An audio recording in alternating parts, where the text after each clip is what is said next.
ভয়, তাই না? এই অনুভূতিটা আমাদের সবারই পরিচিত। কিন্তু এটা আসলে কি?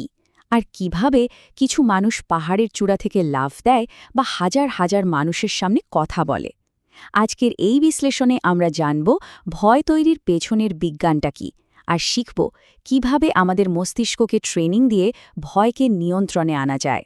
প্রথমেই যে প্রশ্নটা মাথায় আসে সেটা হলো, ভয় কি শুধুই মনের একটা অনুভূতি? মানে এটা কি শুধুই আমাদের মাথায় তৈরি হয়? আসলে উত্তরটা এর থেকেও অনেক বেশি গভীর। এটা আমাদের মস্তিষ্কের ভেতরে থাকা এক জটিল জৈবিক প্রক্রিয়া, যা লক্ষ লক্ষ বছর ধরে আমাদের পূর্বপুরুষদের বিপদ থেকে বাঁচিয়ে আসছে। চলুন তাহলে একদম গভীরে গিয়ে দেখি মস্তিষ্কের কোন অংশটা এই ভয়ের জন্য দায়ী। একে বলা যেতে পারে আমাদের ব্রেইনের একটা অটোম্যাটিক অ্যালার্ম সিস্টেম। এই অ্যালার্ম সিস্টেমের মূল সুইচটার নাম হল অ্যামিগডালা। ব্যাপারটা অনেকটা একটা স্মোক ডিটেক্টরের মতো, ভাবুন তো। এটা খুবই ফাস্ট, আর এর একটাই কাজ আমাদেরকে যে কোনো মূল্যে নিরাপদ রাখা। কোনো বিপদের সামান্যতম গন্ধ পেলেই এটা সঙ্গে সঙ্গে সাইরেন বাজানো শুরু করে দেয়। তো যেই না এই অ্যালার্মটা বেজে উঠে, সাথে সাথে শরীরে যেন একটা রাসায়নিক ঝড় শুরু হয়ে যায়। অ্যাড্রেনালিন আর কর্টিসলের মতো হরমোন শরীরে ছড়িয়ে পড়ে। আর ঠিক এই কারণেই তো ভয়ের সময় আমাদের বুক ধড়ফড় করে, হাত পা ঠান্ডা হয়ে আসে, আর নিঃশ্বাস দ্রুত হয়ে যায়। শরীর তখন নিজেকে লড়াই করা বা পালানোর জন্য পুরোপুরি প্রস্তুত করে ফেলে। কিন্তু গল্পের এখানেই শেষ না। আমাদের মস্তিষ্কে শুধু একটা পাগলাটে অ্যালার্ম সিস্টেমই নেই, এর একটা কন্ট্রোল সেন্টারও আছে। এই অংশটাই হলো আমাদের যুক্তিবাদী চালক, প্রিফ্রন্টাল কর্টেক্স, যার কাজ হলো এই অ্যালার্মকে শান্ত করা। তাহলে আমাদের মস্তিষ্কে একই সাথে দুটো চরিত্র কাজ করছে। একদিকে অ্যামিগডালা, ও হলো সেই অ্যালার্ম যে শুধু চিৎকার করে বলতে জানে বিপদ বিপদ। আর অন্যদিকে আছে প্রিফ্রন্টাল কর্টেক্স, আমাদের জাহাজের শান্ত বিচক্ষণ ক্যাপ্টেন।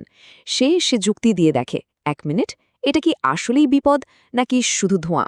আর এখানেই কিন্তু আসল রহস্যটা লুকিয়ে আছে। ভয়কে জয় করার মানে কিন্তু অ্যালার্মটাকে পুরোপুরি নষ্ট করে দেওয়া না, বরং জাহাজের নিয়ন্ত্রণটা ক্যাপ্টেনের হাতে তুলে দেওয়া। আর এই পুরো ব্যাপারটারই একটা দারুণ সায়েন্টিফিক নাম আছে, টপ ডাউন কন্ট্রোল।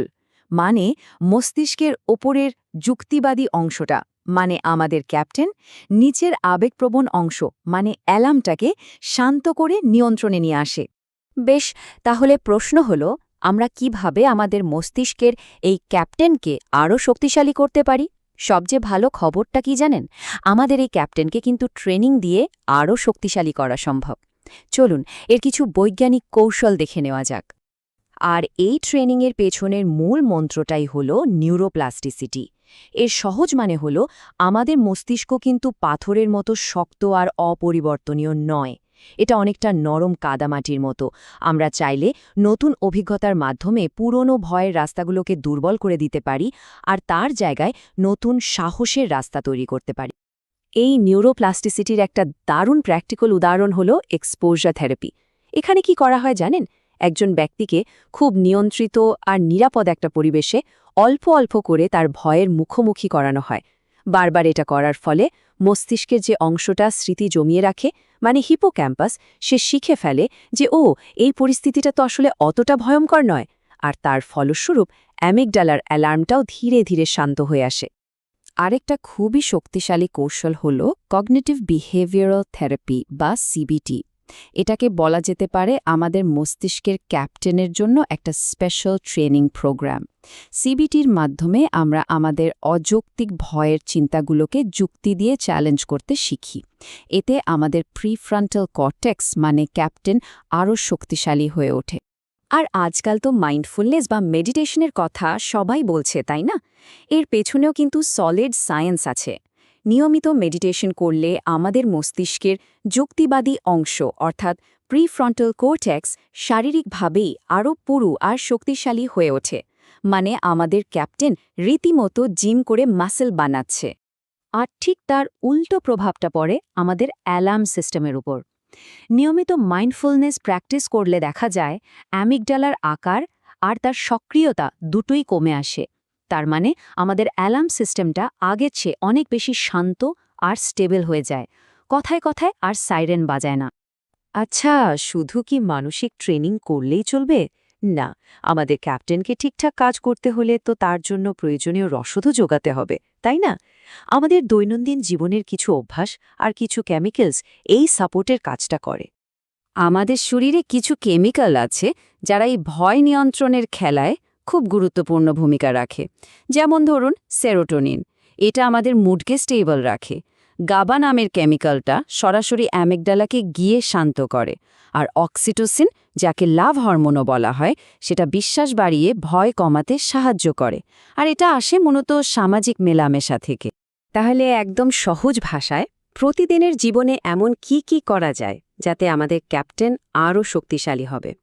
১. নিয়মিত ব্যায়াম করুন। ২.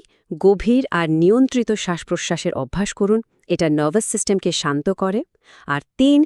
কাছের মানুষদের সাথে ভালো সম্পর্ক রাখুন। এই অভ্যাসগুলো আমাদের মস্তিষ্কের স্বাস্থ্য ভালো রাখে আর ভয়কে স্বাভাবিকভাবেই কমাতে সাহায্য করে। তো এত সব আলোচনার পর চলুন পুরো বিষয়টাকে এক জায়গায় নিয়ে আসি। ভয়কে জয় করার জন্য বিজ্ঞানসম্মত উপায়গুলো কি কি সেটা এক নজরে দেখে নেওয়া যাক। ভয়কে ম্যানেজ করার জন্য এই বিজ্ঞানভিত্তিক স্টেপগুলো কিন্তু দারুণ কাজের। প্রথমে ভয় পেলে শরীরে যে পরিবর্তনগুলো হচ্ছে সেগুলোকে লক্ষ্য করুন। এরপর যুক্তি দিয়ে ভাবুন পরিস্থিতিটা আসলেই কতটা ভয়ের। অল্প অল্প করে ভয়ের মুখোমুখি হওয়ার অভ্যাস করুন। আর শ্বাসপ্রশ্বাস নিয়ন্ত্রণের টেকনিক তো আছেই। নিয়মিত ব্যায়াম আর মেডিটেশনকে রুটিনের অংশ বানান। আর হ্যাঁ, মনে রাখবেন, প্রয়োজনে বিশেষজ্ঞের সাহায্য নেওয়াটা কিন্তু সাহসেরই পরিচয়। শেষে এসে একটা কথা খুব ভালো করে আমাদের বুঝতে হবে, ভয়কে জয় করার মানে কিন্তু ভয়কে জীবন থেকে পুরোপুরি মুছে ফেলা নয়। কারণ ভয় আমাদের সুরক্ষার জন্য একটা প্রয়োজনীয় অনুভূতি। আমাদের আসল লক্ষ্য হল ভয়কে ম্যানেজ করতে শেখা, যাতে ভয় আমাদের বস না হয়ে যায়। মানে মস্তিষ্কের অ্যালার্মটাকে সম্মান জানানো, কিন্তু জাহাজের স্টিয়ারিংটা সবসময় আমাদের ক্যাপ্টেনের হাতেই রাখা।